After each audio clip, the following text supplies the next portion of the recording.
आप सभी को मेरा नमस्कार। आज मैं आप सभी के समक्ष देव उठनी एकादशी की कथा प्रस्तुत कर रही हूँ। कार्तिक शुक्ल पक्ष की एकादशी को देव उठनी एकादशी अथवा देवोत्थान एकादशी कहा जाता है। इस दिन भगवान विष्णु 4 माह के बाद अपनी निद्रा से जागते हैं। इस एकादशी को प्रबोधिनी एकादशी के नाम से भी जाना जाता है। इसी पावन दिन चौमासे का समय पूर्ण होता है और शादी विवाह आदि शुभ कार्य शुरू हो जाते हैं। देव उठनी एकादशी के दिन ही तुलसी जी का विवाह शालिग्राम जी से करवाया जाता है। जिस घर में पुत्री नहीं होती वहां तुलसी जी का विवाह करवाकर कन्यादान का पुण्य प्राप्त किया जाता है। आइए अब शुरू करते हैं देव उठनी एकादशी की कथा। प्राचीन समय में एक राजा था। उसके राज्य में प्रजा बहुत सुखी थी। एकादशी के दिन उसके राज्य में कोई भी अन्न ग्रहण नहीं करता था और ना ही अन्न को बेचता था। सभी लोग फलाहार करते थे। एक बार भगवान श्री हरि ने राजा की परीक्षा लेनी चाहिए। तब भगवान श्री हरि एक सुंदरी का रूप धारण करके सड़क पर बैठ गए। जब राजा वहां से गुजरा तो उसने सुंदरी को देखा और सुंदरी को देखकर राजा चकित रह गया। राजा ने उससे पूछा, हे सुंदरी, तुम कौन हो और इस तरह यहाँ बीच रास्ते में क्यों बैठी हो? तब वह सुंदर स्त्री बने हुए भगवान बोले, मैं बेसहारा हूँ। इस नगर में मेरा कोई जान पहचान वाला नहीं है। मैं किससे सहायता मांगू? राजा पहले ही उसके रूप पर मोहित हो चुका था। अतः उसने सुंदरी से कहा, तुम मेरे महल में चलकर मेरी रानी बनकर रहो। सुंदरी बोली, मैं तुम्हारी बात मान लूंगी, पर तुम्हें राज्य का अधिकार मुझे सौंपना होगा। राज्य पर मेरा पूर्ण अधिकार होगा। मैं जो भी बनाऊंगी तुम्हें खाना होगा। राजा उसके रूप पर मोहित था, इसलिए उसने सुंदरी की सभी शर्तें स्वीकार कर ली। अगले ही दिन देव उठनी एकादशी थी। सुंदरी ने आदेश दिया कि बाजारों में बाकी दिनों की तरह अन्न बेचा जाए। उसने महल में मांसाहारी भोजन पकवाया तथा परोसकर राजा को खाने के लिए कहा। यह देखकर राजा बोला, रानी, आज देव उठनी एकादशी है, मैं तो केवल फलाहार ही करूंगा। तब सुंदरी ने अपनी शर्त याद दिलाई और कहा, या तो खाना खाओ, नहीं तो मैं बड़े राजकुमार का सर कटवा दूंगी। राजा ने अपनी स्थिति अपनी बड़ी रानी से कही।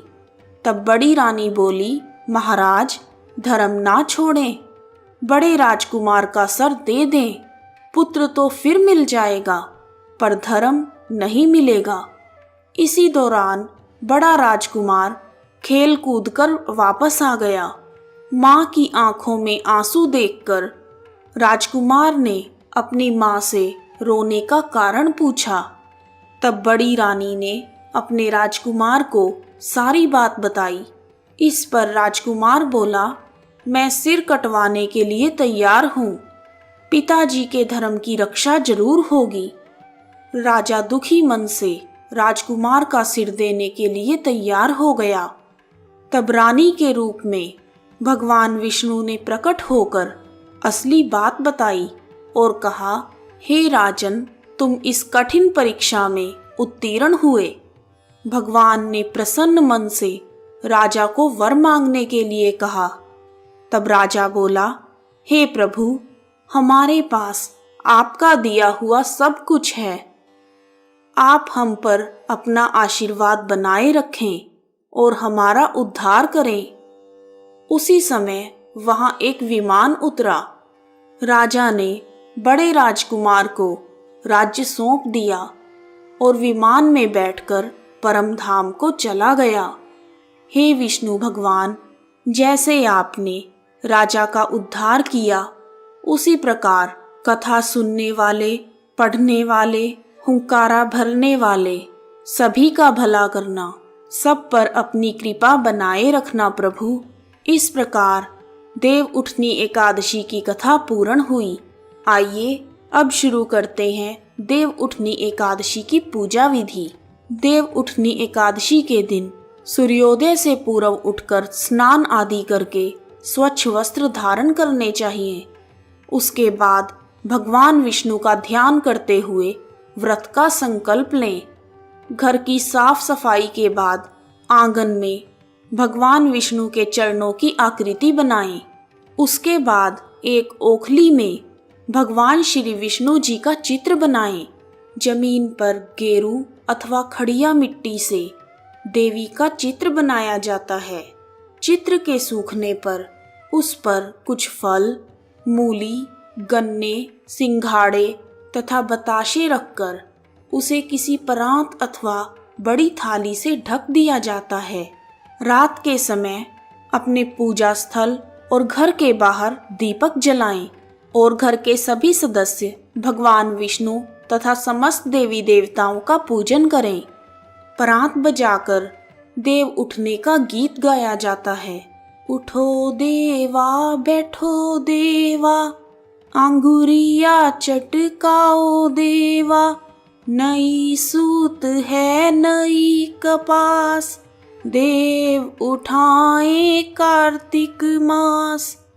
और उसके बाद परात को उठाकर उस स्थान पर एक दिए को जला देते हैं और अंत में देव उठनी एकादशी की कथा सुनकर भगवान श्री हरि की आरती करें और प्रसाद को वितरित करें। वीडियो को अंत तक देखने के लिए आप सभी का हार्दिक धन्यवाद। यदि आपको देव उठनी एकादशी की कथा और पूजा विधि पसंद आई है तो कमेंट बॉक्स में जय श्री हरि विष्णु भगवान लिखना ना भूलें। आप सभी का हार्दिक धन्यवाद। जय श्री विष्णु भगवान।